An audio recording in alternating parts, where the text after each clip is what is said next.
दादी सास। रेवती अपनी सास के साथ सीलमपुर में रहती थी। रेवती के बेटे गगन की शादी कुछ ही दिनों पहले निधि नाम की लड़की से होती है। निधि एक दिन अपने पति गगन के साथ जा रही होती है। तभी वहां उसकी सास रेवती आ जाती है। रेवती देखती है कि निधि ने सर पे पल्लू नहीं रखा होता है। अरे ओ बहू, तुमने क्या ठेका लिया है हमारी इज्जत नीलाम करने का, जो बिना घूंघट के चले जा रही हो बाहर? मम्मी जी, आज के जमाने में कौन घूंघट करता है? बहू, ज्यादा बहस मत करो, समझी? चुपचाप घूंघट करो। मम्मी जी, घूंघट में मुझे कुछ नहीं दिखेगा, कैसे चलूंगी मैं? कितनी परेशानी होगी। ओहो, बहाने तो देखो महारानी के। ठीक है, परेशानी होगी तो कोई जरूरत नहीं है बाहर जाने की, चुपचाप घर पर बैठ जाओ। तभी वहाँ रेवती की सास आ जाती है। अरे क्या शोर मचा रखा है सुबह से रेवती? देखिए ना सासू माँ, बहू घर से बाहर जा रही है और घूंघट नहीं कर रही है। तो क्या हो गया, घूंघट नहीं कर रही है तो? और वैसे भी रेवती, अब जमाना बदल गया है और जमाने के साथ हमें भी बदल जाना चाहिए। जमाना बदल जाने से परंपराएं थोड़ी ना बदल जाती हैं सासू माँ।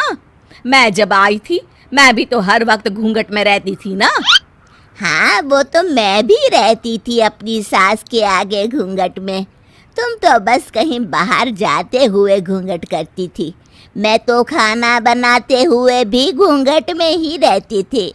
पता है कितनी तकलीफ होती थी। पर सासू माँ, पर कुछ नहीं। निधि बहू, तुम जाओ, ये घूंघट करने की जरूरत नहीं है। धन्यवाद दादी सासू माँ। एक दिन निधि, गगन और उसके पिताजी ताश साथ में खेल रहे होते हैं। तभी वहाँ रेवती आ जाती है। ये क्या, आप सबको शर्म लिहाज है कि नहीं? आप तो निधि के ससुर हैं और उसके साथ ताश खेल रहे हैं, और तुम निधि, तुम्हें कोई शर्म लिहाज है ही नहीं? तुम क्या बच्ची हो कि तुम्हें ये भी समझाना पड़ेगा? मुझे माफ कर दीजिए मम्मी जी। चलो जाओ अपने कमरे में। एक मिनट, कोई कहीं नहीं जाएगा बहू। पर सासू माँ, ये कोई अच्छी बात तो नहीं है ना? क्यों, क्या खराबी है? अगर पूरा परिवार मिलकर हंसी ठिठोली करता है तो मैं तो कहती हूँ कि तुम भी आ जाओ और खेलो हमारे साथ। नहीं, मुझे नहीं आना। रेवती वहाँ से नाराज होकर चली जाती है। वो मन में सोचती है, ये सासू माँ तो मुझे सास बनने ही नहीं देगी। ऐसे तो निधि मेरी इज्जत कभी नहीं करेगी। रेवती अपनी सास के पास जाती है। सासू माँ, आप तो मुझे सास बनने ही नहीं दे रही हैं। आपको ही अगर सारे फैसले लेने हैं तो बहू तो मेरी इज्जत कभी नहीं करेगी। दादी सास बड़ी ही शांति से मुस्कुराकर जवाब देती हैं। ठीक है बहू, तू आज से सास बन जा अपनी बहू की। मैं कुछ नहीं कहूँगी आज से, ठीक है? रेवती ये सुनकर खुश हो जाती है और निधि के पास जाती है। सुनो बहू, आज से तुम्हें नौकरी पर जाने की कोई जरूरत नहीं है। पर मम्मी जी, दादी सास ने तो कहा था कि... तुम्हारी सास मैं हूँ बहू, तो तुम वो मानो जो मैं कह रही हूँ, समझी? कोई जरूरत नहीं है कल से काम पर जाने की। रेवती वहां से चली जाती है और निधि ये सुनकर दुखी हो जाती है। दादी सास ये सब देख रही होती है और उन्हें एक तरकीब सूझती है। रेवती बहू, कहाँ जा रही हो? सासू माँ, वो महिला अध्यक्षा की मीटिंग में जा रही हूँ। कोई जरूरत नहीं है जाने की। पर क्यों सासू माँ? मैं तो महिला अध्यक्ष की सदस्य हूँ और मेरा जाना बहुत जरूरी है। हाँ, पर मैं तुम्हारी सास हूँ और मैंने कह दिया ना कि कहीं नहीं जाओगी तुम।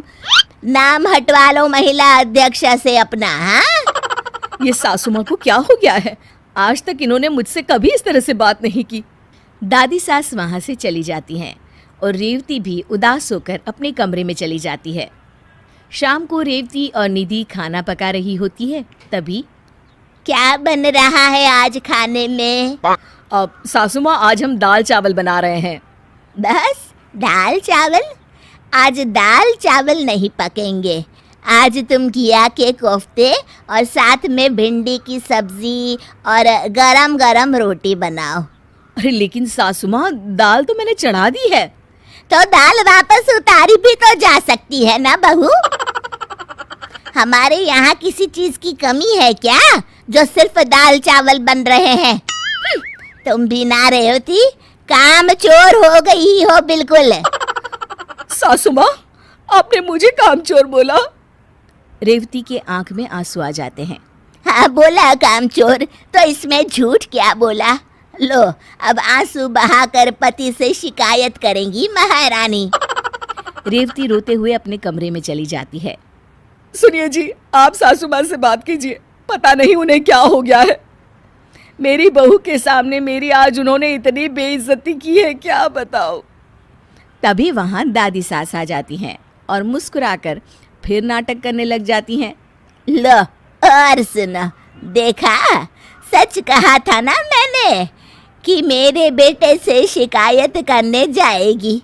हे भगवान, मेरी तो किस्मत ही खराब है। ये दिन भी देखना पड़ेगा, मैंने तो सोचा ही नहीं था। तभी रेवती कमरे से बाहर आ जाती है। सासू माँ, आपको क्या हो गया है? आप ऐसे क्यों बर्ताव कर रही हैं मेरे साथ? क्यों, मुझे क्या होगा? हुआ तो तुझे है बहू रानी, जो मेरी शिकायत कर रही थी मेरे बेटे से।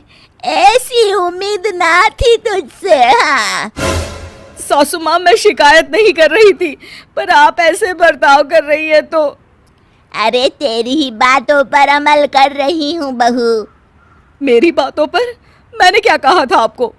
क्यों, तू बोली नहीं थी कि मुझे अपनी बहू की सास बनना है और उसके लिए हर फैसला लेना है? तो मैंने सोचा मैं भी अपनी बहू की सास बन जाऊं और उसके लिए फैसले लेना शुरू कर दूं। रेवती को अपनी बात याद आती है और उसे अपनी गलती का एहसास होता है। अपनी आज़ादी सबको प्यारी होती है बहू। मैंने कभी तेरे साथ कोई ऐसा बर्ताव नहीं किया जिससे तुझे कोई दुख हो, पर तू सास बनकर अपनी बहू पर हुक्म चलाना चाहती है और खुद तेरे साथ वैसा सुलूक हुआ तो रोने लगी। आप ठीक कह रही हैं सासू माँ, मुझसे गलती हो गई। मैं अपनी बहू को बेटी बनाकर रखूंगी, जैसे आपने मुझे बेटी बनाकर रखा है।